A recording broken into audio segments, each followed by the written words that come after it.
ఎస్తేరు గ్రంథం 2వ అధ్యాయం 17వ వచనం. స్త్రీలందరికంటే రాజు ఎస్తేరుని ప్రేమించను, కన్యకలందరికంటే ఆమె అతని వల్ల దయాదాక్షిణ్యములు పొందెను. అతడు రాజకిరీటమును ఆమె తల మీద ఉంచి ఆమెను వష్టికి బదులుగా రాణిగా నియమించను. ప్రార్థన చేస్తున్నాం. ప్రభా వందనములు తండ్రి.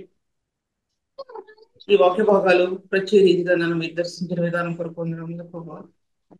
నీ విడుదల ముందు ఈ వాక్యాన్ని ప్రకటిస్తుండగా తండ్రి, ఏ తలంపులు ఇస్తావో, ఎలా ఇస్తావో, మరుగైన రహస్యాలు ఎలా బయలుపరుస్తావో ప్రభా, మీ సత్యాన్ని ఎలా ప్రత్యక్షపరుస్తావో తండ్రి, లేఖనాలలో మార్గాన్ని పరిశుద్ధాత్మ దేవుడు నీవు ఎలా వివరిస్తావో తండ్రి, ఎన్ని గుప్తంగా దాచిపెట్టబడి ఉన్నాయో నీ గ్రంథంలో ప్రభు ఒకటొకటిగా ప్రభువును ఆత్మగా గ్రహించు. ఈ సమయాన్ని కూడా భద్రపరచండి.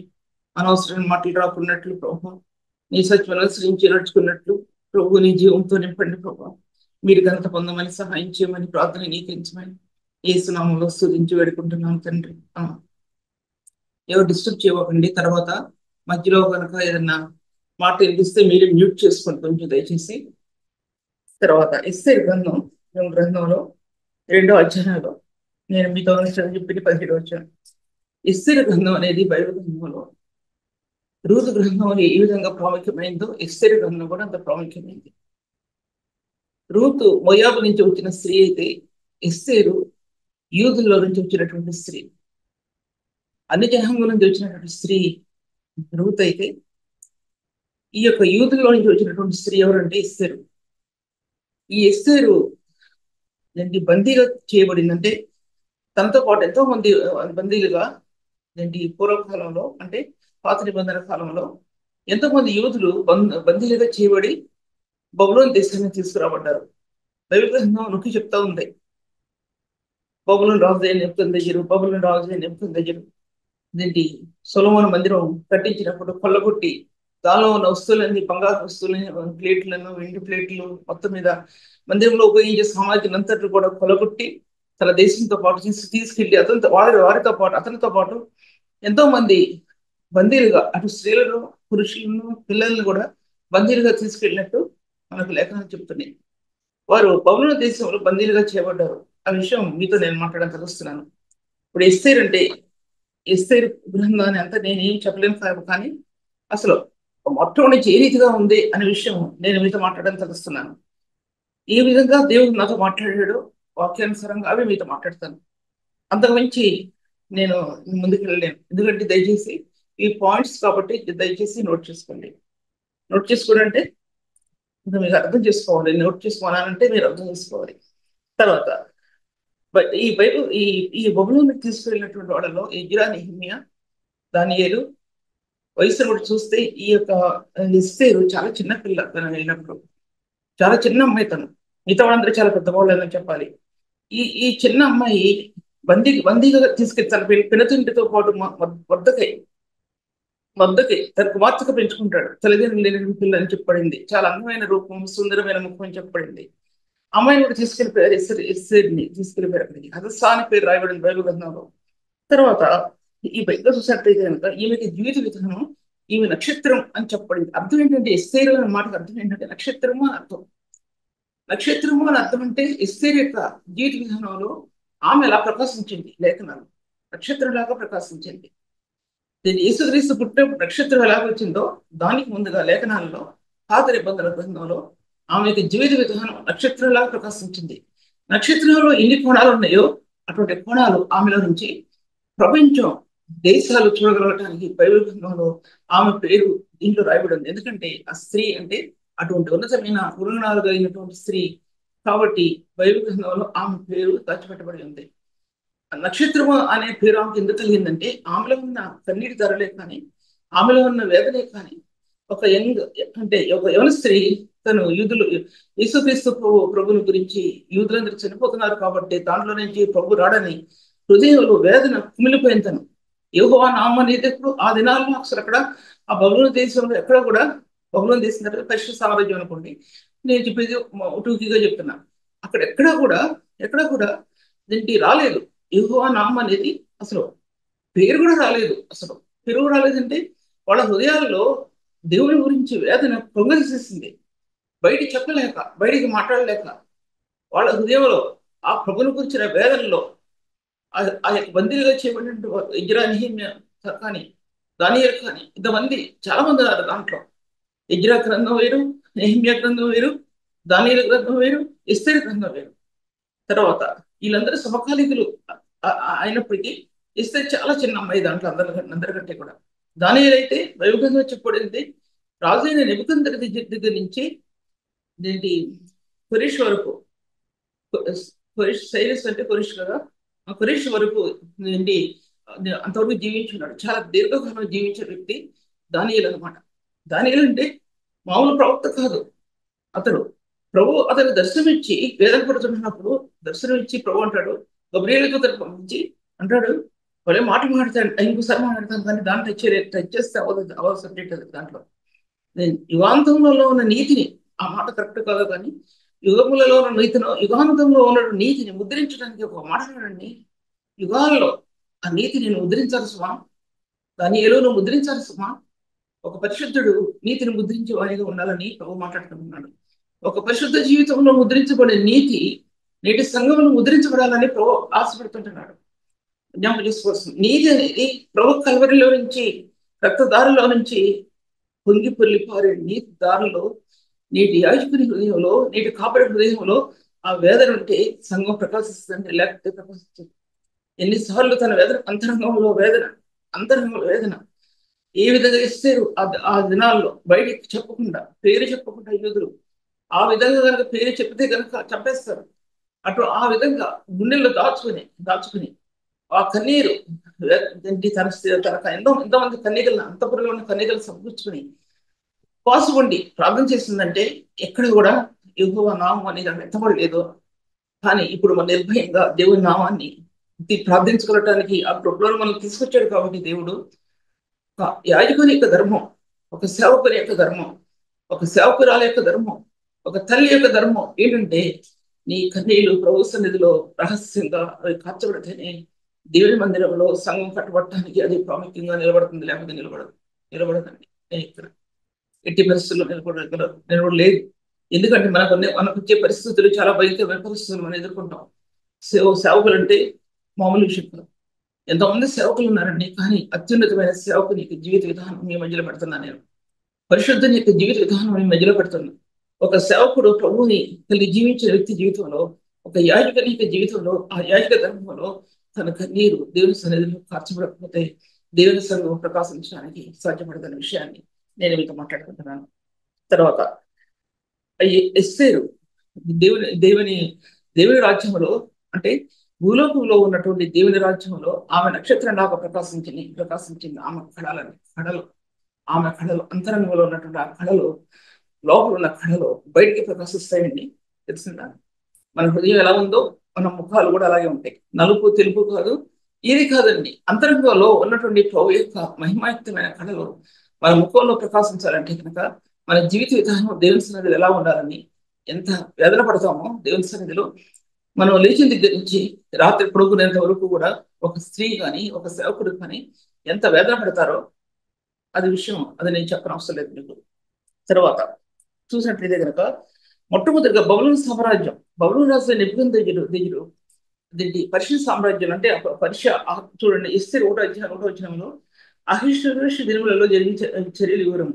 హిందూ దేశం మొదలుకొని కూష దేశం వరకు 167 సంస్థానాలను అహష్వేరోషు ఏలిను.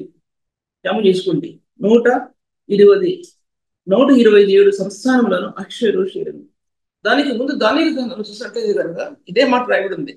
అన్ని సంస్థానాలని నెబుకద్నెజరు ఏలాడు రాయబడి ఉంది. దగ్గరికి వస్తే నేను ఆ సబ్జెక్ట్ ఇంకోరంగా డైవర్ట్ అవుద్ది. అందుకోసం నేను ఎస్తేరు దగ్గర నుంచి మాట్లాడుతున్నాను. అది విషయం ఆలోచించుకోండి. నెబుకద్నెజరు దేవుని అంగీకరిస్తాడు, ఆకాశం కొరలైతే దేవుని స్తుతిస్తాడు. దాని తర్వాత చనిపోతాడు. చనిపోయిన తర్వాత ఈ పర్షియన్స్ రాజ్యం వెళ్తారు. ఒక దేశం కాదు, ప్రపంచాన్ని నెబుకద్నెజరు ఏలాడు. దాని తర్వాత పర్షియన్స్, దాంట్లో అహష్వేరోషు రాజ్యం వెళ్ళాడు.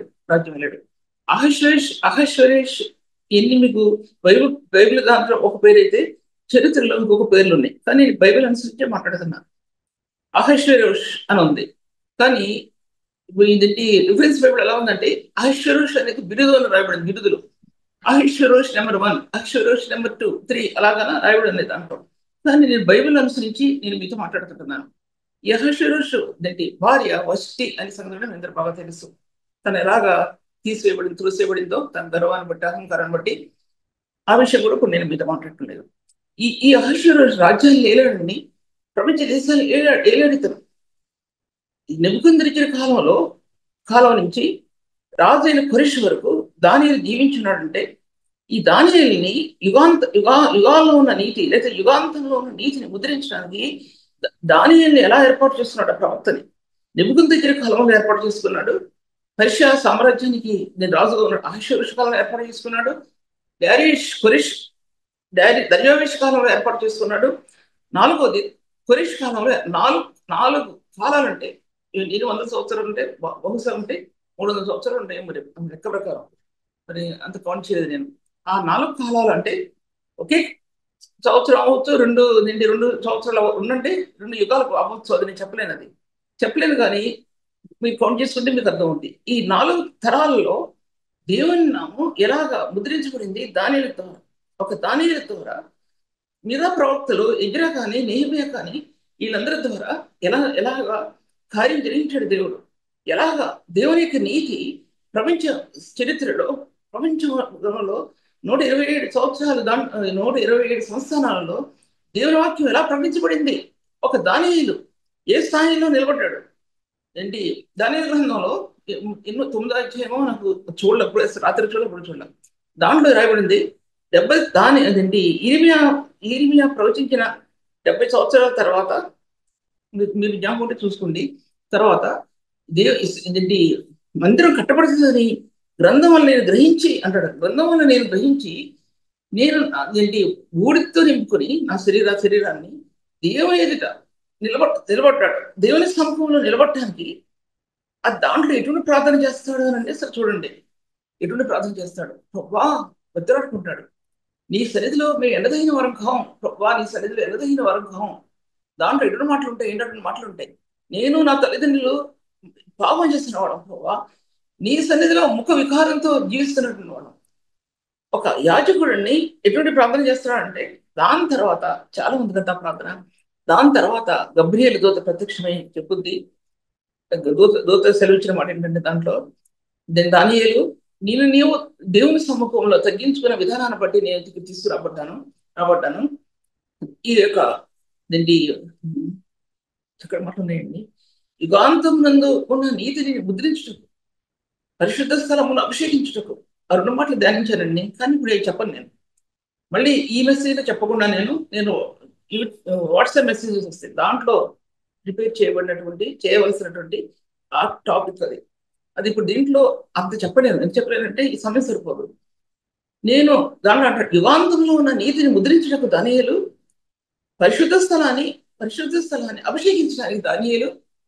పరిశుద్ధ స్థలం అభిషేకించబడాలి. ఎలా అభిషేకించబడాలంటే పరిశుద్ధాత్మ దేవుడు ఒక వ్యక్తి హృదయంలో కార్చే ఆ హృదయాంతరంలో వేదంతో, ఆ కన్నీటిలో వేదనతో, రోదనతో దేవుడు ప్రభువైన క్రీస్తు దేవుని సముఖంలో ఎలా నిలబడ్డాడో ఈ భూలోకంలో పరిశుద్ధ స్థానంలో ఏర్పరచడానికి, ఈ పాపలోకంలో పరిశుద్ధమైన మార్గం తెలియపరచడానికి ఏ విధంగా యేసుక్రీస్తు ప్రభువు ఈ లోకంలో వేదనతో, రోదనతో దేవునికి మొరపెట్టాడో ఆ స్థానాలు చూపించబడుతున్నాయి. అభిషేకం అంటే అది అభిషేకించబడిన వ్యక్తి, లేకపోతే అభిషేకించబడిన వ్యక్తి, దేవుని ఆత్మ చేత అభిషేకించబడిన వ్యక్తి, దేవుని రక్తం చేత అభిషేకించబడిన వ్యక్తి, దేవుని ఆత్మ చేత అభిషేకించబడిన వ్యక్తి, పరిశుద్ధ క్రీస్తు రక్తంలో ఆత్మ ప్రవేశించిన వ్యక్తి, దేవుని అభిషేకించిన వ్యక్తి, క్రీస్తు రక్తంలో తన ప్రతి పాపం నుండి విడుదల పొందిన వ్యక్తి, అభిషేకించబడినటువంటి వ్యక్తి, క్రీస్తు రక్తంలో అంతర్భాగాన్ని తను అప్పగించుకున్న వ్యక్తి, అంతరాత్మలో పరిశుద్ధపరచబడిన వ్యక్తి, అభిషేకించబడిన వ్యక్తి, ఈ రక్తం యొక్క దారుల్లో ఆత్మ ఏకమైన వ్యక్తి. దీనిలో పరిశుద్ధ స్థలాలు ఆత్మ సొంతం చేయబడతాయి. అవి సొంతం చేయబడకపోతే అభిషేకం వేరు, ఇన్ని వేరు, అన్ని మనకు కుదరవు. అభిషేకం ఒక వ్యక్తి ఆత్మాభిషేకం పొందిన వ్యక్తి మొట్టమొదటి ప్రధానమైంది పాపం నుంచి విడుదలను పొందిన వ్యక్తి, పాపం అసహించుకునే వ్యక్తి, అంతర్భాగంలో దేవుని సముఖం నుండి నిలబడటానికి తన హృదయ అంతరంగం అలర్ట్ గా నిలబడుతుంది. ప్రభా, అసలు అంతకుముందు జీవిత విధానం వేరు. పరిశుద్ధ స్థలంలో ఉన్నటువంటి ఆ స్వాస్థాన్ని పొందడానికి, ఈ రివల్యూషన్ ఆత్మ పొందడానికి, పరిశుద్ధమైన మార్గాలు ఆత్మ పొందడానికి దేవుని సన్నిధిలో అంతకుముందు మనం నిలబడినటువంటి ఆ యొక్క అది కాదు, ఇది ప్రత్యేకమైనది. అది అభిషేకించబడిన స్థానాలు. అలా అభిషేకించబడితేనే ఒక యాజకుడు, ఒక కాపరి దేవుని సన్నిధిలో దేవుని సన్నిధిలో దేవుని మార్గాల్లో ఆ స్థాయిలో ఆ వ్యక్తులు నిలబడగలరండి, లేకపోతే నిలబడలేరు. మన శరీరం అపవిత్ర శరీరం, మన శరీరం బలహీనమైన శరీరం. మన శరీరం ఇప్పుడు బాగుంటది, కొంచెంసేపు ఉన్నాక ఏదో అనారోగ్యం, తలనొప్పో ఏదో లేవలేని పరిస్థితి కూరుకొని వస్తాయి. వీటన్నిటిలో అంతరాత్మలో ఉన్నటువంటి పరిశుద్ధాత్మ దేవుడు ఏం చేస్తాడంటే ఆ వ్యక్తిని తన స్థానాల్లో, దేవుడు నియమించిన స్థానాల్లో, పరిశుద్ధ స్థలాల్లో తన ఆత్మ అలర్ట్ చేస్తుంది. అది చేయకపోతే ఒక వ్యక్తి జీవితంలో సేవ అనేది అంత ఉన్నతంగా కట్టబట్టాలి సాధ్యపరచబడదనే విషయాన్ని నేను మీతో మాట్లాడుతుంటాను. తర్వాత ఈ 4 రాజుల కాలంలో దానియేలు దానియేలు బబులోను రాజు నెబుకద్నెజర్ దగ్గర నుంచి పర్షియన్ రాజు అయినటువంటి పర్షియా రాజు అహష్వేరోషు దగ్గర నుంచి, అహష్వేరోషు పర్షియా సామ్రాజ్యంలో దర్యావేషు దగ్గర నుంచి ఖురేషు దగ్గర వరకు అతడు జీవించున్నాడండి. ఎందుకంటే యుగాంతంలో ఉన్నటువంటి నీతిని అతను ముద్రించడానికి ప్రభు దేవుడు అతనికి అంత ఉన్నతమైన స్థాయి ఇచ్చాడండి. యుగాలలో నీతి దాచబడింది, నీతి అతను జ్ఞాపకం చేసుకోండి. ఫలిష్య పత్రిక 1:20 వచనంలో వాక్యం యుగాల్లో దాచిపెట్టబడి ఉంది, యుగాల్లో దాచిపెట్టబడి ఉంది. అలాగే దేవునికి నీతి కూడా యుగాల్లో దాచిపెట్టబడి ఉంది. ఎలా దాచిపెట్టబడి ఉంది? ఆయన హస్తం, ఈ శూన్యమైన లోకంలో ఆ హస్తం తెరవబడింది. అదృశ్యమైన శక్తి, ఆయన లక్షణాలు తెరవబడ్డాయి. అదృశ్యమైన శూన్యమైనటువంటి ఈ చీకటి లోకంలో, ఏమీ లేనటువంటి అంధకారమైన ఈ కోణంలో అదృశ్యమైన ఆయన స్వరూపం, ఆయన హస్తం, ఆయన వ్రేలు భూమి మీదకి, ప్రపంచం మీదకి, ఈ చీకటి కోణంలోనికి తెరవబడిందండి. అదే అదృశ్యమైన శక్తి. అదృశ్యమైన శక్తి అది ఒక మాట చెప్పాను, దాన్ని ముందుకు వెళ్ళలేదు, వెళ్ళడానికి ఇక. తర్వాత దేవుని వాక్య భాగాలు చూసినట్లయితే కనుక ఎస్తేరు 478 BCలో ఆమె రాణి అయింది. క్రీస్తుకు పూర్వం 478 సంవత్సరంలో ఆమె రాణిగా చేయబడింది. చాలా ఇంపార్టెంట్ పాయింట్స్ ఇవి, మీరు రాసుకుంటారా రాసుకోండి, వద్దనుకుంటే ఊరుకోండి. ఎస్తేరు 478 సంవత్సరంలో క్రీస్తుకు ముందు, అంటే బిఫోర్ క్రైస్ట్ ముందు, అంటే అనగా అప్పుడు ఆమె రాణిగా చేయబడింది. తర్వాత ఆమె తన ప్రజలను ఎప్పుడు రక్షించుకుందంటే 473 సంవత్సరంలో BC, అంటే క్రీస్తుకు పూర్వం అంటే ఆమె తన జనులను రక్షించుకుంది. ఏంటి, 478 సంవత్సరంలో ఆమె రాణి అయింది, 473 సంవత్సరంలో తన ప్రజలు రక్షించుకుంది. ఏంటి, మొట్టమొదటిగా ఆమె తల మీద దేవుడు అహష్వేరోషు రాజు కిరీటాన్ని పెట్టాడు. ఎప్పుడంటే ఎస్తేరు రాజు దగ్గరికి వెళ్ళినప్పుడు ఆమె ఎందుకు సంతోషించి, దాన్ని రాయబడింది, రాజ్య కిరీటాన్ని ఆమె తల మీద పెట్టాడు. ఎప్పుడంటే కొంచెం ముందే పెట్టాడు. ఆమె బాహ్యంగా రాణిగా చేయబడింది ఎప్పుడంటే క్రీస్తుకు పూర్వము 478 సంవత్సరంలో ఆమె రాణిగా చేయబడింది. మొట్టమొదటిగా అహష్వేరోషు దగ్గర ఆ కిరీటాన్ని ఆమె తల మీద పెట్టాడండి అహష్వేరోషు. ఆమెలో ఉన్నటువంటి సౌందర్యం గురించి దాంట్లో రాశాడండి. ఆమె ఎంత సౌందర్యవతో, ఎంత అందమైందో, ఎంత అందమైన రూపం కలిగిందో, కళంకం లేని, మచ్చలేని, ఎక్కడ కూడా కనపడినటువంటి హృదయ అలంకరణ ముక్కులో కనపడుతుందండి. ముక్కులో కనపడుతుంది. చెప్పాను కదా, కలర్స్ ఏం కలర్స్ అయినా, వైట్ అయినా, బ్లాక్ అయినా, ఏమైనా సరే హృదయాంతరంగంలో ఉన్నటువంటి ఆ అలంకరణ, ప్రభువును వచ్చినటువంటి ఆ అంతర్య స్థాయి నీ ముక్కులో కనబడుతుందండి. నీ ముఖంలో, నా ముఖంలో, మీ కళ్ళను, నా కళ్ళల్లో, ఆ కళ్ళు చెప్తాయండి. ఆ కళ్ళు చెప్తాయి, ఆ కళ్ళల్లో ఉన్న సారలో కన్నీటి దారులు చెప్పుతాయండి, సాక్ష్యం ఇస్తాయి. మనం నటనా జీవితంలో ఉన్నామా, ఒరిజినాలిటీలో ఉన్నామా, ఆ సాక్ష్యం దేవుడు మన దగ్గర నుంచి ఇప్పుడు పొందడం కాదు, అవి సాక్ష్యం ఇస్తాయి. మన జీవిత విధానం అవి సాక్ష్యం తప్పకుండా ఇవ్వగలగాలి, ఇస్తాయి. ఎందుకంటే ఆ కళ్ళని ప్రభుని చూసినటువంటి ఆ నేత్రాలు, సుందరమైన నేత్రాలు, ప్రభుని చూసినటువంటి ఆ సుందరమైన నేత్రాలు, కన్నీరు కార్చిన ఆ సుందరమైన నేత్రాలు, ఆ యొక్క సంఘం యొక్క సుందరమైన నేత్రాలు, ప్రియుడి కొరకు ఎదురు చూసినటువంటి ప్రియరాశి యొక్క ఆ సుందరమైన కళ్ళు. అందుకుంటాడు దాంట్లో పరమగీతాల్లో, నీ ముసుగు గుండా నీ కనులు, నీ చెంపలు ఎలా కనపడుతున్నాయంటే ఇచ్చిన దాడిమ పండ్ల వాళ్ళ కనపడుతున్నాయి.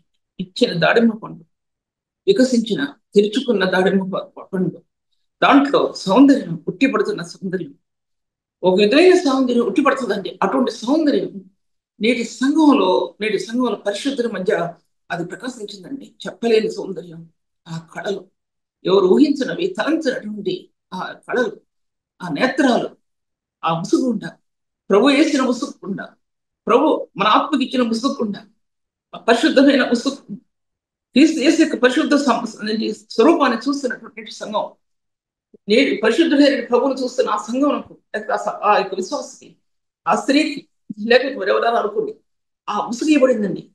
అంతరి నేత్రాల్లో, అంతరి హృదయంలో, ఆ నేత్రాలలో, ఆ హృదయంలో ఆ ముసుగేయబడింది. నీ కళ్ళు ఎలా కనబడుతున్నాయి అంటే, నీ చెంపలు ఎలా కనబడుతున్నాయి అంటే, అంత అందంగా కనబడతాయి. క్రీస్తుని వ్యక్తపరుస్తుంది, క్రీస్తు మహిమను వ్యక్తపరుస్తున్నాయి, క్రీస్తు ప్రేమను వ్యక్తపరిచిన హృదయం, క్రీస్తు పరిశుద్ధతను వ్యక్తపరిచిన హృదయం, క్రీస్తు యొక్క స్వరూపాన్ని వ్యక్తపరుస్తుంది, క్రీస్తు యొక్క ప్రేమను వ్యక్తపరిచిన హృదయం క్రీస్తు మహిమను వ్యక్తపరుస్తుంది. ఒక్కొక్క మాట చెప్తున్నా సరే ఆ మాటను మీరు లాక్కోగలగాలి. పరిశుద్ధతలో సాగిపోయే వ్యక్తి హృదయం, పరిశుద్ధ గుణగణాలు ప్రకాశించిన వ్యక్తి హృదయం, క్రీస్తు మహిమాయుక్తమైన గుణాలు అంతరాత్మలో అవి ప్రకాశించడానికి ఆ ముసుగు వేయబడుతుందండి. ఆ ముసుగు వేయబడుతుంది, జ్ఞాపకం చేసుకోవాలి. పరిశుద్ధ తెరల మధ్య, నీతియుక్తమైన తెరల మధ్య మహామహిమలో ఉన్నటువంటి ప్రభు ఈ లోకానికి వచ్చినప్పుడు ఆ స్థానాల్లో నీ ఆత్మ ఈ స్థానాల్లో నిలబడకపోతే ఆ స్థానంలో ఒక స్థానం కూడా అర్థమవుదండి. నేను మీకు చెప్పడానికి ఇవన్నీ కూడా ఏ గ్రంథం చదివింది కాదు, ఏ పుస్తకాలు చదివింది కాదు, లేకపోతే ఏది వెనకాల ఏది తిరిగేసింది కాదు. నా అంతరంగంలో ప్రభు ఇచ్చినటువంటి ఈ బోధని మీ మధ్యలో చెప్తున్నాను అంతే. దీనికోసం నా ప్రయాస అంతే. ఎవరు ఎక్కించినా, ఎవరు ఏడించేసినా కానీ జవాబు చెప్పుకోవాల్సిన అవసరం ఉంటుంది సుమా. ఒక్కరోజు లెక్క అప్పగించుకోవాలి, మన మాటకి, మన జీవిత విధానానికి లెక్క పెట్టుకోవాలి, లెక్క అప్పగించాలి దేవుడికి. దేవుని ముందు నిలబడుతున్నామనే విషయం కూడా ఒకసారి మాట్లాడుకోవాలి. దేవుని ముందు నిలబడుతున్నామనే విషయాన్ని ఒకసారి యోచించాలనే విషయం నేను మీతో మాట్లాడుతుంటున్నాను. తర్వాత ఈ 4 కాలాలు, ఆ కాలాల్లో అంటే ఈ 4 రాజుల కాలాల్లో ఏంటి దానియేలు నిలబడి ఉన్నాడండి. దానియేలు ఎలా నీతిని ముద్రించడానికి మీరు ముందు ముందు మెసేజ్ వినండి. ఈ మెసేజ్ నేను నెక్స్ట్ వీక్ ని కంటిన్యూ చేయను. ఎందుకంటే టీవీ సంబంధమైన మెసేజ్ వచ్చేటప్పుడు దాంట్లో కంటిన్యూషన్ గా ఈ మెసేజ్ దాంట్లోకి వస్తాయి. ఈ మెసేజ్ నెక్స్ట్ వీక్ నేను కంటిన్యూ చేయలేను, ఎందుకంటే చాలా ఎక్కువ అయిపోతాయి. అందుకని నీకేం లేదు. 478 BC అప్పుడు ఆమె రాణి అయింది. తర్వాత తన ప్రజల్ని ఎప్పుడు రక్షించుకుందంటే 473 సంవత్సరంలో తన ప్రజలు రక్షించుకుంది. తర్వాత ఈ ఎస్తేరు గ్రంథంలో దేవుని నామం ఎక్కడ కూడా కనపడదండి. దాన్ని మళ్ళీ ధ్యానిస్తాను నేను. కనపడదు. ఎస్తేరు గ్రంథంలో యెహోవా దేవుని నామం ఎక్కడ కనపడదు. అలాగే పరమగీత గ్రంథాల్లో కూడా దేవుని నామం ఎక్కడ కూడా కనపడదండి, ఎక్కడ కూడా కనపడదు. ఈ 2 గ్రంథాలు వాటి గురించి నేను ముందుకు వచ్చే వెళ్తే చెప్తాను విషయం గురించి. తర్వాత దేవుడు వాటి భాగాలు చూసినట్లయితే కనుక ఎస్తేరు అన్న మాట నక్షత్రం అని పేరు కలిగింది. తర్వాత పర్షియారాజే నహశ్వరుషుని అన్ని సంస్థానాలు వెళ్ళిన వ్యక్తి ఎస్తేరుని తన భార్యగా పరిగ్రహించాడంటే అది లేఖనాలు ఎలా సంపూర్తి చేయబడ్డాయి, దేవుని నామం ఎలాగా నెరవేర్చబడింది. తర్వాత పెరితండ్రి అయినటువంటి మొర్దెకై ఆయన సమకాలికలు ఎజ్రా, నెహెమ్యా ఏ విధమైనటువంటి విజ్ఞాపన చేస్తుంటారు దేవుని సన్నిధిలో. అసలు ఆలోచించాలి సార్ ఆమె రాణి ఏంటంటే, ఎందుకంటే ఆ ప్రవక్తలు ఈ బబులోను సామ్రాజ్యంలో దేవుని యొక్క నీతి ముద్రించాలి. దేవుని యొక్క నీతిని రాజుల్లో ముద్రించబడాలి. ముఖ్యంగా నెబుకద్నెజరు లాంటి వ్యక్తిలో, ఇజ్రా లాంటి వ్యక్తిలో, నెబుకద్నెజరు వ్యక్తిలో, అహష్వేరోషులో, దర్యావేషులో, తర్వాత వీళ్ళందరిలో పెద్ద పెద్ద రాజుల్లో దేవునికి ముద్రించబడాలని. ఎలా ముద్రించబడుతుంది? ప్రపంచం ఏ విధంగా కట్టబడాలంటే ఈ పరిశుద్ధుల చేత కట్టబడాలి. దానిలో నువ్వు చేసిన ప్రార్థన యుగాంతంలో నీతిని ముద్రించడానికి, పరిశుద్ధ స్థలంలో అభిషేకించడానికి దానిలో నీకు ఆ స్థానం ఇవ్వబడింది. దానిలో దానికి కింద వివరణిస్తాడండి, దర్శనం ఇస్తాడు. దాంట్లో ఏ దర్శనం ఇస్తాడు? దాంట్లో క్రీస్తు ప్రత్యక్షిస్తాడు. దాంట్లో నువ్వు దర్శనం ముద్రించు. నువ్వు దర్శనాన్ని ముద్రించు అంటే అర్థం ఏ దర్శనం ఇచ్చాడండి? క్రీస్తు యేసు యొక్క దర్శనం రాబో యుగాల్లో ఆయన పుట్టడం, చనిపోవటం, ఆయన సిలువ పట్టడం, ఆయన తిరిగి రావటం అనేది దానికి ఇచ్చిన ప్రత్యక్షతలు అవి ఇమిడి ఉన్నాయి ఆ గ్రంథంలో. దర్శనం అంటే అర్థమైంది కదా. దర్శనం, దేవుని యొక్క దర్శనం, క్రీస్తు యేసు యొక్క దర్శనం, పరిశుద్ధాత్మ దేవుడు నేటి పరిశుద్ధులకి హృదయంలోనికి ఈ స్థానాలలో ఈ దర్శనం ఆత్మకి ఇవ్వబడుతుందండి. ఇది ఒరిజినల్ గా దర్శనం అంటే నేను చెప్తున్నా. మిగతా సంగతి నాకు తెలియదు, మిగతా సంగతి నాకు ఏం తెలియదండి.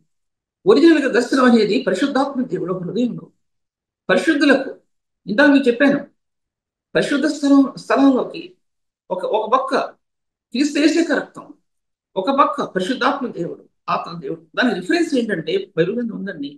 నిత్యమైన ఆత్మతో తను దేవునికి, నిత్యమైన ఆత్మతో తను దేవునికి నిర్దోషిగా అర్పించబడిన క్రీస్తు రక్తము జీవం కలిగిన దేవుని సేవించుటకు మీ మనస్సాక్షి ఎంత పరిశుద్ధపరచబడుతున్నది. హెబ్రీ రాసిన పత్రికలో లేక రోమి రాసిన పత్రికలో ఇప్పటికీ సమస్యమే. అది నేను చెప్పడానికి 9-10 అధ్యాయాలలో రాయబడి ఉంది, క్లియర్ రాయబడిందండి. ఆ ఒక పాయింట్ అండి, ఒక పాయింట్ అది నాకు, ఆ ఒక పాయింట్ ఎన్నో మెసేజెస్ కి మూలం అయిపోయిందండి. ఒక్క పాయింట్, ఈ ఒక్క పాయింట్ కి దేవుడు నాకు దర్శించినప్పుడు కన్నీరు ఖర్చారండి. మీకు తెలియదు ఎన్ని రోజులు కన్నీరు ఖర్చారంటే మీకు తెలియదు. ఎందుకంటే ఈయన అబద్ధాలు చెప్పడం లేదు. రోజులు కన్నీరు ఖర్చారంటే ఎప్పుడు జ్ఞాపకం వస్తే నిత్యమైన ఆత్మతో తాను దేవునికి నిర్దోషంగా అర్పించు క్రీస్తు రక్తం మీ హృదయాన్ని జీవములను దేవుని సేవించడానికి ఎంతగా పరిశుద్ధపరచబడిందంటే అటువంటి పరిశుద్ధపరచబడిన హృదయానికి ఈ దర్శనం ఆత్మకి ముద్రించబడిందండి. అర్థమైంది కదా? ఈ దర్శనం ఆత్మకి ముద్రించబడింది. ఈ దర్శనం కనుక ఆత్మకు ముద్రించబడకపోతే ఒక వ్యక్తి సేవా జీవితంలో అంత ఆత్మలో పట్టుత్వం దొరకదండి. ఆత్మలో పట్టుత్వం దొరకదు. ప్రభు ఇచ్చినటువంటి ఇవి గాలులకి, చిన్న చిన్న తుఫాన్లకి కదిలిపోయి అది సామాన్లు కాదండి. తుఫాన్ గాలికి వస్తే రేకులు ఇల్లు ఎగిరిపోద్ది, పైకప్పుతో ఉన్న ఇల్లు ఎగిరిపోతాయి. కానీ ఇది ఆయన గుండెలో నుంచి ఇవ్వబడినటువంటి దర్శనం, అది నెరవేర్చే వరకు ఆయన విడిచిపెట్టడానికి విషయాన్ని నేను మీతో మాట్లాడుతున్నాను. తర్వాత ఆమెకి జీవిత విధానంలో ఎన్నో నేను ఇప్పుడు చెప్తున్నాను మీకు నేను. తర్వాత ఆమె నక్షత్రం పెరిగిన తర్వాత ఆమె దయాదక్షిణ్యాలు పొందిందండి. దయాదక్షిణ్యాలు ఎక్కడ పొందింది? రాజు వలన దయాదక్షిణ్యాలు పొందింది, హేగే వలన దయ పొందింది, చూచిన వారందరికీ ఆమె దయ పుట్టింది. ఒక విధమైనటువంటి స్థాయి ఆమెలో ఉందండి. ఆ స్త్రీ, ఆమెలో కన్యక అసలు ఆ స్థాయిని ఎవరికి చెప్పలేదు. ఎవరు చూస్తే ఆమెను చూస్తే ఆమె దయ పుట్టిందండి. మన ముఖం, మన కవళికలు, మన అంతరంగం, అవన్నీ కూడా అంతరంగ జీవితం అంటాడు. ఒక అంటాడండి, కళ్ళు సాక్షిస్తాయండి, నీ నేత్రాలు సాక్షిస్తాయి. అమాయకమైనవో, నిర్దోషమైనవో, నిష్కపటమైనవో, నిందారహితమైనవో, అంతేకాదు అపవిత్రమైనవో కళ్ళు సాక్షిస్తాయండి, ఖచ్చితంగా సాక్షిస్తాయి. అంతరంగంలో జీవిత విధానం, కళ్ళు అంతరంగంలో ప్రార్థన జీవితాన్ని సాక్షిస్తాయి. అంతరంగంలో ప్రభు ప్రేమ పట్ల కళ్ళు సాక్షిస్తాయి. అంతరంగంలో పాపం పట్ల కళ్ళు సాక్షిస్తాయి. అనేక విధాలుగా కళ్ళు సాక్షిస్తాయండి. సేవ అనేది రాజబాట కాదండి. సేవ అనేది రాజబాట కాదు. ముళ్ళబాటలో రాజబాట తెరవబడుతుందండి. రాజమార్గాలు తెరవబడతాయి. మనం నడిచేది ముళ్ళబాట. ఎక్కడ చూసినా ముళ్ళు గుచ్చుకుంటాయి. సేవలో గుచ్చుకుంటాయి, గృహంలో గుచ్చుకుంటాయి, బయట గుచ్చుకుంటాయి. ఎక్కడ నడిస్తే అక్కడ గుచ్చుకుంటాయండి ముళ్ళు. కానీ సేవ అటువంటిది కాదు. సేవా జీవితంలో ఈ ముళ్ళబాటలో రాజమార్గాలు తెరవబడ్డాయండి. రాజమార్గాల్లో ఆయన ఆ పువ్వులు పరిచి, గులాబీ పువ్వులు పరిచాడో లేకపోతే మల్లె పూలు పరిచాడో, ఏం పువ్వులు పరిచాడో, కానీ ఆ రాజమార్గంలో ఆ సుగంధాన్ని ఆత్మ చేశాడండి ఈ ముళ్ళబాటలో. అందుకే బలురక చెట్లలో వల్లి పద్మము కనబడుతున్నట్లు స్త్రీలలో నా ప్రియులు కనబడతాం. బలురక చెట్లు గుచ్చుకుపోతున్నాయి ఎక్కడ చూసినా సరే. నీతిమంతులే రక్షించబట్టు దుర్లభమైతే భక్తిహీనుడు పాపియు మరి ఎక్కడ నిలబడతారు అని చెప్పబడిన వాక్యం. నీతిమంతులకి ముళ్ళు గుచ్చుకుంటే మరి భక్తిహీనుడు పాపియు మరి ఎక్కడ నిలబడతారు? అది మరి ఎక్కడ నిలబడిందో నాకు తెలియదు, చూసుకున్నది కూడా. తర్వాత ఈ జీవిత విధానంలో ఎన్నో సత్యాలు దాచిపెట్టబడాయి. ఇంకా నేను ఎందుకు వెళ్తున్నానంటే నేను చదువు చెప్పాలని చెప్తాను నేను. తర్వాత ఈ యూదులు జెరుబ్బాబెలు ద్వారా తన నాయకుడిగా ఉన్నాడు. జెరుబ్బాబెలు అధికారంలో ఉన్నారు. వాళ్ళు ఉండి యెరూషలేముకి వెళ్ళారు. వాళ్ళు మొట్టమొదటిగా యెరూషలేముకి వెళ్ళారంటే బందీలుగా వెళ్ళారు, బందీలుగా చేయబడ్డారు. తర్వాత ఖురేష్ ప్రకటిస్తాడు. తర్వాత ఏం ప్రకటిస్తాడంటే, మీరు వెళ్ళి మీ స్వదేశానికి వెళ్ళి అక్కడ మందిరం కట్టుకుని అక్కడ మీరు నివసించండి అని ఖురేష్ ఆజ్ఞాపిస్తాడండి. అది ఎజ్రాలో ఉంది, ఎజ్రాలో ఉంది. అప్పుడు అప్పుడు వాళ్ళందరూ కూడా అక్కడికి వెళ్తారు. తర్వాత ఆఖరికి 515 సంవత్సరంన 515 సంవత్సరంలో ఈ మందిరం పూర్తి చేయబడింది. క్రీస్తుకు పూర్వం 515 సంవత్సరంలో మందిరం పూర్తి చేయబడింది. చేయబడినప్పుడు యూదులకి ప్రకటించేసి మీరు వెళ్ళిపోండి అని ప్రకటించినప్పుడు యూదులందరూ కూడా వెళ్ళిపోతారండి అక్కడికి. దాంట్లో ఇజ్రాయెల్ రాయబడి ఉంది. ఆ దేవుని మందిరం ఎలా కట్టాలి అని రాయబడి ఉంది. అసలు ఏంటి అని అది దేవుని నుండి కొరిష్ కాదు, సైరస్ అంటే కొరిష్ అనుకుంటుంది కదా. ఆయన ఏం చేస్తారు, ఆయన ఆధ్వర్యంలో రాజు ఆయన ఆ ఖజానా దాన్ని సీక్రెట్ ప్లేసెస్ ఉంటాయి కదా రాజమందిరం, అది ఓపెన్ చేసినప్పుడు దాంట్లో ఒక ఒక పుస్తకం దొరుకుతుందండి. రాయబడిన పుస్తకం దొరుకుతుంది, రాయబడిన పుస్తకం దొరుకుతుంది. దాంట్లో ఎన్ని ఉన్నాయంటే ఎలా మందిరం కట్టుబడాలో రాయబడి ఉంది. ఆ మందిరంలో ఎన్ని బంగారు ప్లేట్లు ఉన్నాయి రాయబడి ఉన్నాయి. తర్వాత ఎంత వెండి ఉందో, వెండి ఉందనే చదవలేదు కానీ నేను మొదటి మీద చెప్తున్నా. దాంట్లో ఎన్ని ఉన్నాయి రాయబడి ఉన్నాయి. ఆ నమూనా ఏంటో రాయబడి ఉంది. ఒక అన్యుడండి ఖురేష్, అన్ని రాజు పర్షియన్ సామ్రాజ్యానికి వెళ్ళినటువంటి ఖురేష్ అన్ని రాజు. ఈ అన్ని రాజు యెహోవా నుండి తన రాజ్య రాజ్య సంబంధమైనటువంటి దాన్ని తెరిచి దాన్ని తీసి దాన్ని చదివి దాని ప్రకారం చేస్తాడండి ఏం చేయాలనేది. అన్ని రాజుండి అది ఏషియా 40 అది కూడా చదవలేదు నేను, అది కూడా చదివి ఛానల్ అయింది. ఏషియా 43 అధ్యాయంలోనో 45 అధ్యాయంలోనో రాయబడి ఉంది ఖురేష్ గురించి. ఖురేష్ గురించి రాయబడి ఉందండి. నా సేవకుడైన ఖురేష్, నా సేవకుడైన ఖురేష్ అధ్యాయం చదవండి, ఎన్ని మంచి మంచి మాటలు ఉన్నాయో. నా ప్రియుడు, నా ప్రియుడు అన్నాడండి ఖురేష్ గురించి. నా ప్రియుడు ఖురేష్ గురించి ఏంటంటే అంత అంతరంగంలో అటువంటి స్థానాల్లో జీవించాడండి ఖురేష్. ఒక బైబిల్ చదివాను నేను, డేక్స్ బైబిల్ చదివాను, బైబిల్ పేరు కూడా చెప్తున్నాను. అందులో ఏమని రాస్తారంటే ఈ ఖురేష్ నిండి రాణి అయిన ఎస్తేరుకి ఆశ్చర్యకి పుట్టిన కుమారుడు అని చెప్పి దాంట్లో రాస్తారు. ఇప్పుడు చరిత్రను ఆధారం చేసుకుని క్యాలిక్యులేట్ చేసుకున్నా, నేను చేసుకున్నా, ఎవరు చేసింది కాదు. చరిత్రను ఆధారంగా చేసుకుని క్యాలిక్యులేట్ చేస్తే ఆ క్యాలిక్యులేషన్ లో ఆ ఇయర్స్ సరిపోలేదు. అందుకోసం ఆ మాట చెప్పడానికి నేను భయపడుతున్నాను. కానీ ఆ పెద్ద డేట్స్ రాసినటువంటి ఆయన రాసిన గ్రంథకర్త ఆ బైబిల్ ఎక్కడ బైబిల్ రాశాడో మీకు తెలుసు కదా. అటు బైబిల్లో రాయబడి ఉందండి. అది అక్షరష్కి ఎస్తేరికి పుట్టిన కుమారుడు ఖురేష్ అని రాయబడి, ఎలా పెంచిందో ఆ తల్లి అని రాయబడింది దాంట్లో.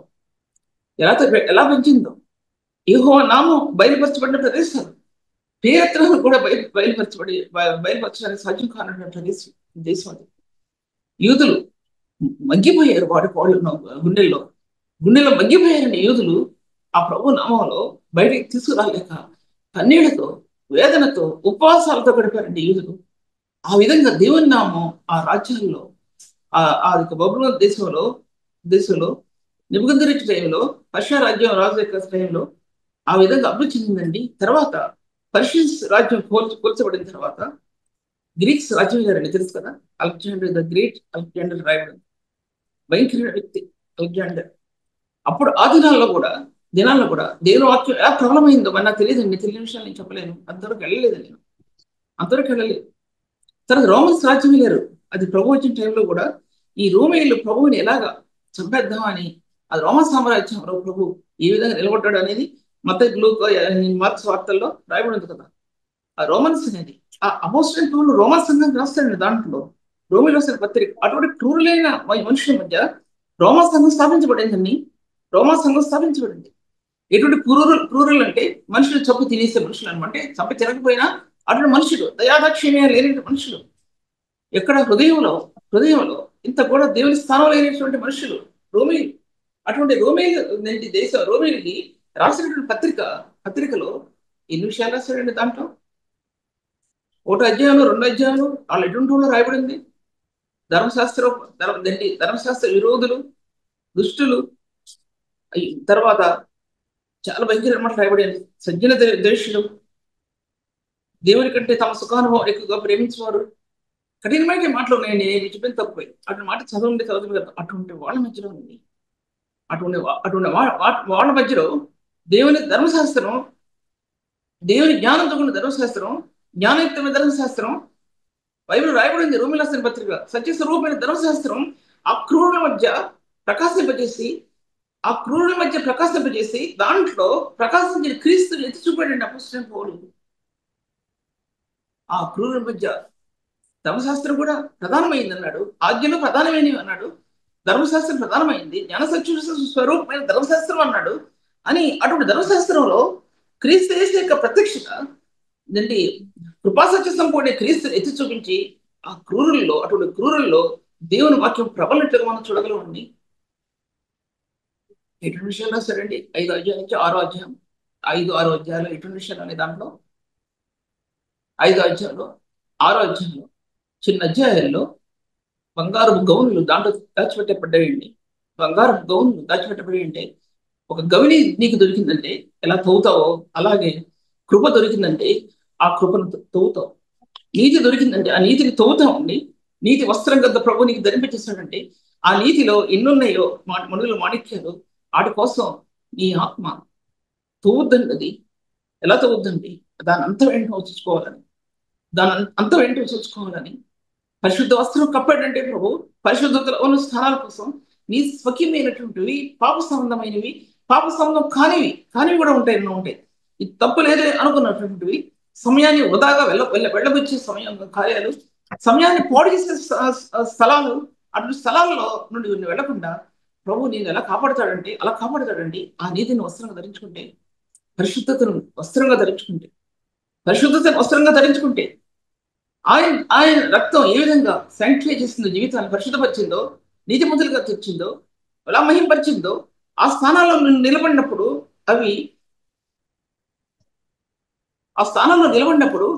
నీ ఆత్మ అక్కడ ఎలాగా అల్లాడిందో దేవుని సన్నిధిలో, అక్కడ నీ ఆత్మ ఎలా సేవ పడిందో అది నీ జీవితంలో నిలబడి ఉంటే అప్పుడు బోధ ఎంత అర్థం అవుతుంది. లేదా బోధ అర్థం కాదు.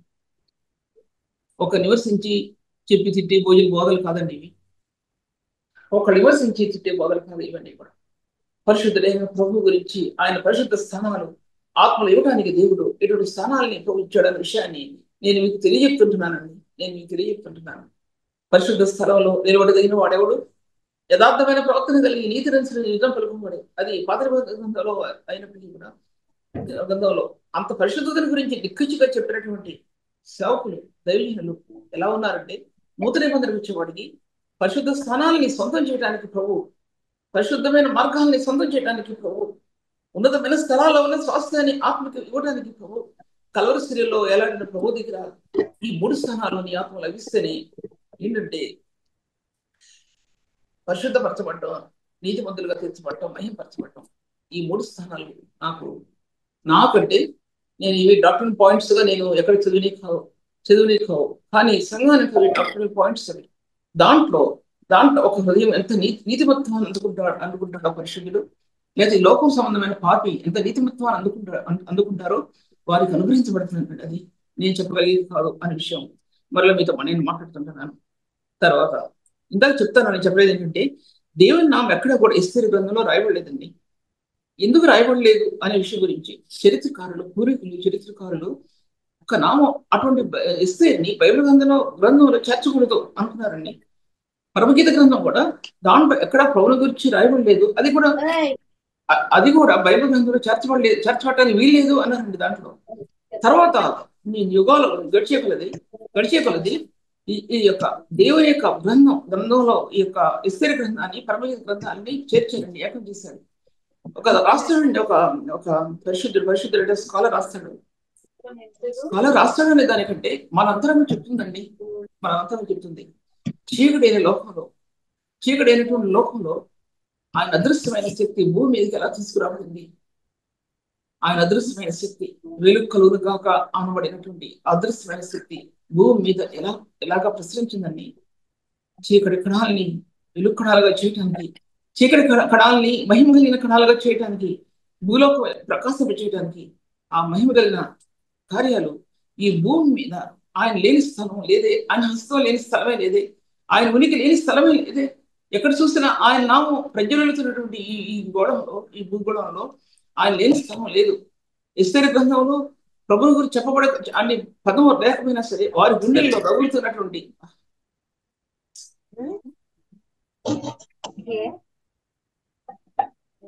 ఇక్కడ ఇది వాక్యం చెప్తుంటే అక్కడ శబ్దాలు మాట్లాడబడుతున్నాయండి. దయచేసి మ్యూట్ చేస్తారా? పుష్పలత గారు మీ ఫోన్ మ్యూట్ చేయండి అమ్మగారు. పుష్పలతమ్మ గారు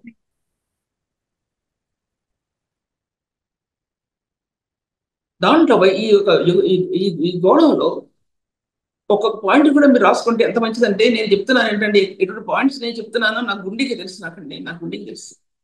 నా గుండె రోదంలో నాకు తెలిసే పాయింట్స్ ఏంటో. అంతేకాని నేనే పెద్ద గొప్పదానిగా నిలబడలేను మీ మధ్యలో. తర్వాత దేవుడు సర్వవ్యాప్తి అన్నాడు అక్కడ అబ్రహాంతో మాట్లాడుతూ నేను సర్వశక్తివంతుడైన దేవుడు నేను అన్నాడు అక్కడ. ఆయన సర్వజ్ఞాని, సర్వవ్యాప్తి. ఆయనలో ఉన్న 3 ప్రత్యేకమైన గుణగణాలు ఈ భూమంతా ప్రజ్వరిల్లాయండి. సైన్స్లో ప్రజ్వరిల్లాయి, ఆయన ఉనికిలో ప్రజ్వరిల్లాయి. సర్వవ్యాప్తి ఆయన లేని స్థలం లేదు. యెషయా గ్రంథంలో యూదులు తీసుకురాబడినప్పుడు యూదుల మధ్యలో గుండెల్లో ఆ ప్రభు దేవుడు ఉన్నాడండి. ఎవరు ఉన్నాడు ఆయన? తర్వాత చరిత్రకారులు గ్రహించుకుని ఈ గ్రంథాన్ని బైబిల్ గ్రంథంలో దాని గురించి చాలా వివరణ ఉందండి, కానీ నేను ఇప్పుడు వివరించడానికి కుదరదు. తర్వాత పరమగీత గ్రంథాలు కూడా దాని రిఫరెన్స్ కూడా ఉన్నాయి. పరమగీత గ్రంథం కూడా అసలు అది ఎవరిని కాదనడానికి వీలుందండి. దాంట్లో ఒక వ్యక్తి పరిపూర్ణుడైతే, ఒక వ్యక్తి సంపూర్ణుడైతే, ఒక వ్యక్తి క్రీస్తు ప్రేమను అనుభవిస్తే, క్రీస్తు ప్రేమలో ఏకమైతే ఆ ప్రేమ అర్థమవుతుంది, లేదా అర్థం అవుతుందని బయట నుంచి ఆ పరిశుద్ధమైన ప్రేమని, ఆ కణజాలాలని 2 డ్రాప్స్ కుటుంబ వ్యవస్థలో భార్య భర్తల మధ్య చేశాడండి. 2 డ్రాప్స్ అండి. ఆయన ఇస్తుంది 2 డ్రాప్స్ కుటుంబ వ్యవస్థలో. ఆ డ్రాప్స్ పడి కాబట్టి ఎక్కడెక్కడో ఉన్న స్త్రీలు, భర్త ఎక్కడో ఉన్న అమ్మాయి, వాళ్ళు ఏకమై వాళ్ళలో ఆ ప్రేమ పుట్టిందండి. ఆ 2 డ్రాప్స్ చేశాడండి ఆయన. క్రీస్తు కలవరి ప్రేమలో దాచబడిందండి ఆయన పరిశుద్ధుని యొక్క ప్రేమ. ఆ ప్రేమ తోసేస్తున్న వాళ్ళు ఎంతమందో రండి. ఈ లోక పాపానికి దాసులై, ఈ లోక అపవిత్రత దాసులై, ఈ లోక ఆకర్షణలకు దాసులై దాన్ని త్రోసేసుకునేవారు కోకలండి. అన్యులు కాదండి, క్రైస్తవుల సంగతి చెప్తున్నాను. అన్యులు కాదు, క్రైస్తవుల సంగతి చెప్తున్నా. అన్యుల సంగతి నేను చెప్పడం లేదు.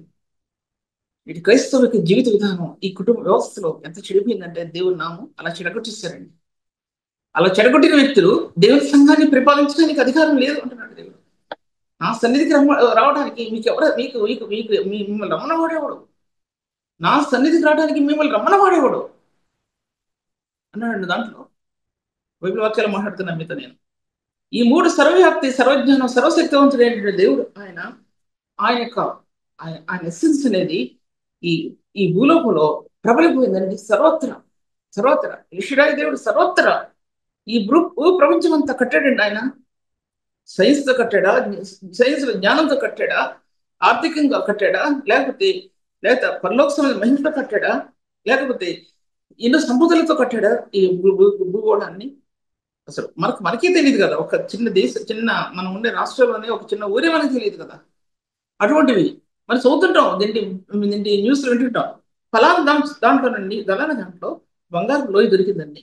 దేవుడు లోయలే పెట్టాడా? దాంట్లో ఎత్తైన పర్వతాల్లో లోయల్లో స్థానాలు పెట్టాడా?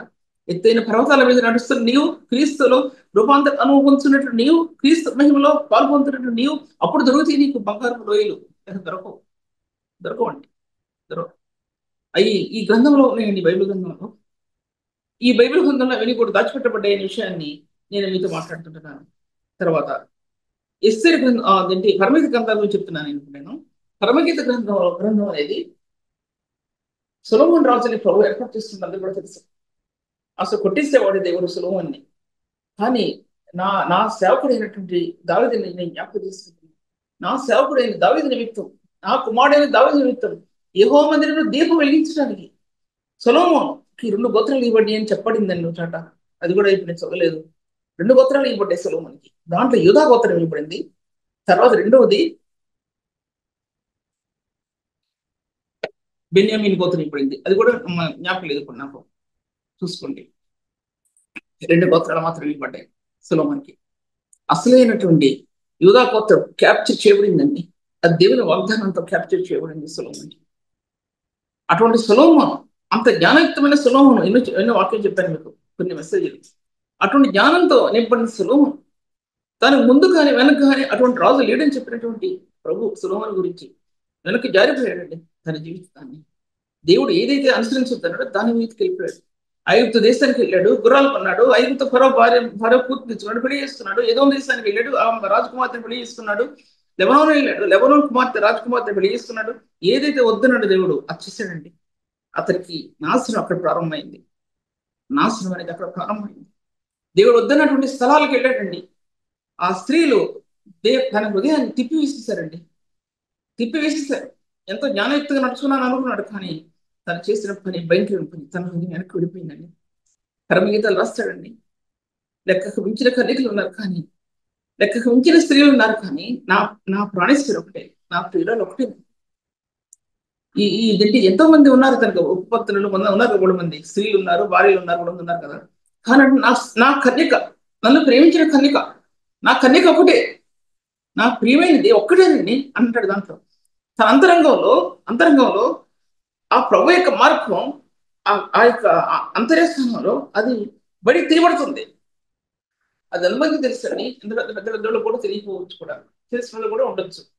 అంతర్య స్థాయిలో ఆ ఆత్మలో ఆ కలయిక, అంతర్యంలో ఆ కలయిక, దేవుడితో ఆ కలయిక, అంతర్యంలో ఆ ప్రేమ యొక్క బంధం, హృదయంలో, నీ హృదయంలో నా హృదయంలో నువ్వు ఏ పని చేస్తున్నా సరే, నువ్వు ఎక్కడ ఉన్నా సరే, నీ గుండె రోధిస్తుంది తలంచుకుని, నీ గుండె రోధిస్తుంది తలంచుకుని. ఎందుకంటే కల్వరిలో నీ హృదయం హత్తుకుంది కనుక, ఆ గాయాల స్పర్శను అనుభవించావు కనుక, అది ఆ పరమగీతలో దాచిపెట్టబడిందండి రహస్యం. ఆ పరమగీత గ్రంథాల్లో దాచిపెట్టబడింది. తర్వాత బైబిల్ చరిత్రకారులు, పండితులు గ్రహించుకుని పరమగీత గ్రంథాన్ని బైబిల్ గ్రంథంలో చేర్చారు.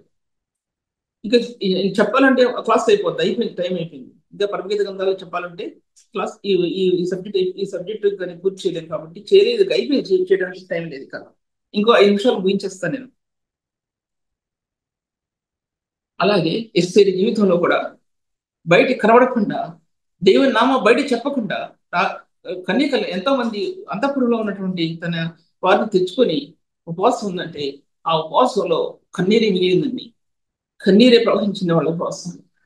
ఆ కన్నీరే ప్రవహించే ఆ ఉపవాసం. ఒక దైవజనురాలిని పర్సనల్గా ఎరగను కానీ ఆమె గురించి విన్నాను, సాక్షులు విన్నాను. ఆమె చెప్పడం విన్నాను నేను. ఏం చెప్పిందంటే, ఆమె ఎథిస్ట్ అంటే అసలు దేవుడే లేడనేవాడు స్త్రీ అనమాట. తన తల్లి మాత్రం ప్రభువుని అంగీకరించింది. ఎంత ఏడ్చిందో ఆ కుమార్తె గురించి. తర్వాత ఎలా అంగీకరించిందో ఆ కుమార్తె ప్రభువుని అంగీకరించిందని సంఘం మొదలుపెట్టింది. సంఘం అభివృద్ధి చెందాలి అందరూ ఆమె చెప్పుద్ది. 5 గంటలకు లేచి 5 నుంచి 6, 7, 8, 3 గంటలు ప్రార్థన చేసేదంటండి. ఏం ప్రార్థన చేసేది కాదంట. 3 గంటలు ఏడ్చేదంటండి దేవుని దగ్గర 3 గంటలు ఏడ్చేదంటండి. ప్రభా ఇది ఇవ్వాలి, అది ఇవ్వాలని కాదు, 3 గంటలు ఏడ్చేది దేవుని సన్నిధిలో. ఏడ్చిన తర్వాత ఆమె ద్వారా ఎన్ని సంఘాలు కట్టబడినాయంటే హైదరాబాద్ లో అన్ని సంఘాలు కట్టబడ్డాయండి. పెద్ద ఎవరో తెలుసా, చెప్పేస్తాను, మనకు తెలుసు కాబట్టి. జాయ్ చెరియన్ స్త్రీ ద్వారా, స్త్రీ అనే వ్యక్తి ఎంత ఉన్నతమైన స్థాయిలో నిలబడిందో ఆమె ఏంటి సేవ చేయడం కానీ, లేకపోతే ఆమె సంఘాలు కానీ సాక్షిస్తాయి ఆమె జీవితాన్ని.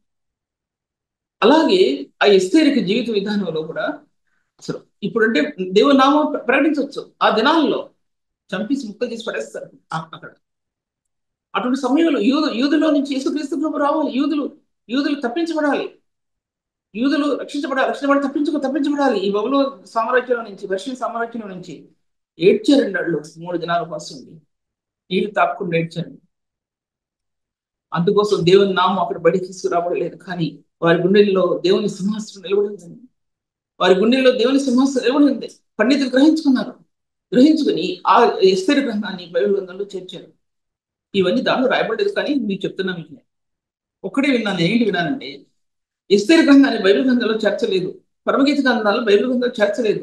పూర్వకాలపు సంఘం, ఆదిమ కాలపు బైబిల్ పండితులు తర్వాత గ్రహించుకుని ఈ 2 గ్రంథాలని బైబిల్ గ్రంథం చేర్చారు అనే విషయం మాత్రమే నేను చదివానండి.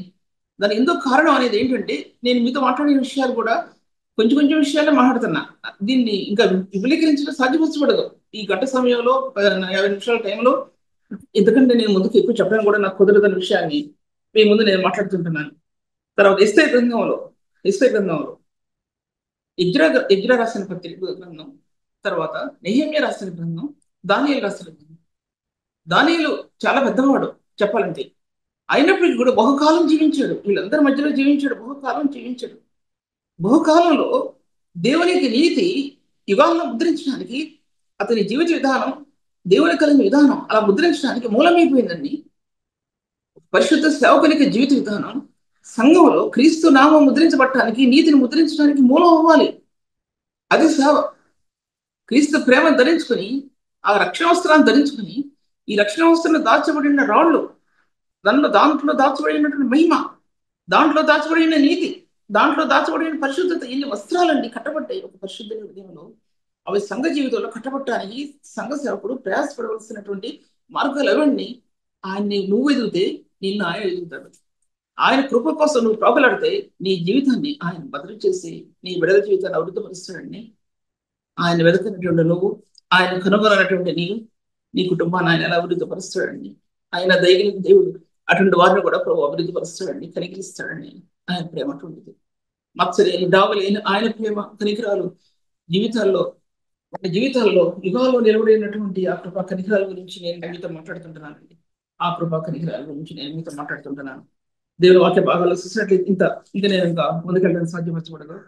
తర్వాత ఇన్ని విషయాలు దాంట్లో రాస్తాడు, ఒక మాట రాస్తాడండి. ఆ 3 మాటలు చెప్పి ముగించేస్తాను నేను. ఒకటి ఏంటంటే, ఆయన యొక్క సార్వభౌమత్వం, ఆయన యొక్క అధికారం, ఆయన యొక్క బలం, ఆయన యొక్క మహిమ తేజస్సు, ఆయన యొక్క హస్తం ఈ శూన్యమైన లోకంలో అదృష్టమైన శక్తి. కొలసి రాసిన పత్రికలు ఆయన సంఘానికి ఎలా స్థిరస్థి ఉన్నాడో ఇవన్నీ కొలసి రాసిన పత్రిక. తర్వాత ఆదికాండంలో 1వ వచనంలో ఈ కార్యాలన్నీ అదృష్టమైన ఆయన శక్తి, ఆయన హస్తం. భూమి మీద వెలుగు కలుగులు కాక అన్నప్పుడు దాంట్లో నుంచి భూమి మీదకి తీసుకురాబడ్డాయండి. ఈ భూమి మీదకి తీసుకురాబడ్డాయి ఆయన అదృష్ట లక్షణాలు, ఆయన అదృష్టమైనటువంటి శక్తి, ఆయన మహిమాయక శక్తి ఈ భూమి మీద లేనని ప్రదర్శిస్తలేదండి. ఆ విషయం మీకు మళ్ళీ మాట్లాడతాను. తర్వాత కొలసి రాసిన పత్రిక 1వ అధ్యాయంలో 16 వచ్చిన 17 వచ్చిన తర్వాత చదువుకోండి. అంతగా కొనసాగించబడిందండి అదృష్ట దేవుని యొక్క శక్తి, అదృష్ట దేవుని యొక్క మహిమ, ఆయన గుణగణాలు. కొలసి రాసిన పత్రిక 1వ అధ్యాయం 16 నుంచి 17 వరకు, హెబ్రీ రాసిన పత్రిక 1వ అధ్యాయం 3వ వచనం అవి చదువుకోండి. వీలుంటే ధ్యానిస్తాను, లేకపోతే మీరు వేరే మెసేజ్ తీసుకోవచ్చు. కనుక ఆయన యొక్క శక్తిని ప్రకటించడానికి, ఆయన జ్ఞానాన్ని ఎడిది చెప్పడానికి ఎవరి వల్ల కూడా కాదండి. దేవుడి కొద్ది వాక్యాన్ని దీవెన తర్వాత ప్రాబ్లం చేస్తున్నాం. ప్రభావం తండ్రి మీ ఘనమైన నామాన్ని బయలుపరచడానికి ప్రభు ఈ స్థాయిని ఇచ్చినందుకు నీకు వందనములు. నీ మహిమ కలిగినటువంటి ఆ మార్గాన్ని గుండా నడవటానికి ప్రభు నీ రక్తంలో ఆత్మ చోటు చేసుకుంది ప్రభు. నీ రక్తంలో ఆత్మ చోటు చేసుకోకపోతే నీ మహిమ కలిగిన మార్గాలు ఆత్మకి బయలుపరచబడగలిగే నిత్యమైన ఆత్మతో నాయన మమ్మల్ని కొన్నటువంటి ప్రభు నిత్య రక్త ప్రోక్షణతో నా ఆత్మని శుద్ధి చేసిన దేవుడు, నువ్వు ఇచ్చినటువంటి ఆ రక్త ప్రోక్షణలో, ఆత్మాభిషేకంలో నువ్వు ఇచ్చినటువంటి వాక్య భాగాలు ప్రభావ ఇవి ప్రభా ఎంతమంది చూస్తారో, ఎంతమంది వింటారో వారిని ఆశ్రయించు. అంటే నేనేం అడగడం లేదు, సేవస్థించాలని నేను అడగడం లేదు, అనేక మంది చూడాలని అడగడం లేదు ప్రభా. నువ్వు అన్నావు నీ ఆహారం తీసుకుని నీళ్ళ మీద వేయమన్నావు, అది తర్వాత చూడమన్నావు ప్రభా.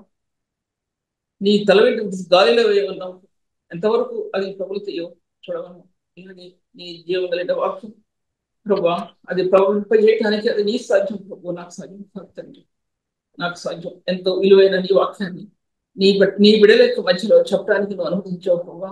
అది ప్రయాసతో కూడిందైనా సరే ఆ ప్రయాసం అంతట్లో కూడా ప్రభు నెమ్మదిని చేకూర్చి ప్రభా ఈ స్థానాలు ఇచ్చినందుకు వందనాలు. అనేకలు దీవించమని ప్రభావ ప్రార్థన అంగీకరించమని యేసు నామములో స్తుతించి వేడుకుంటున్నాను తండ్రి.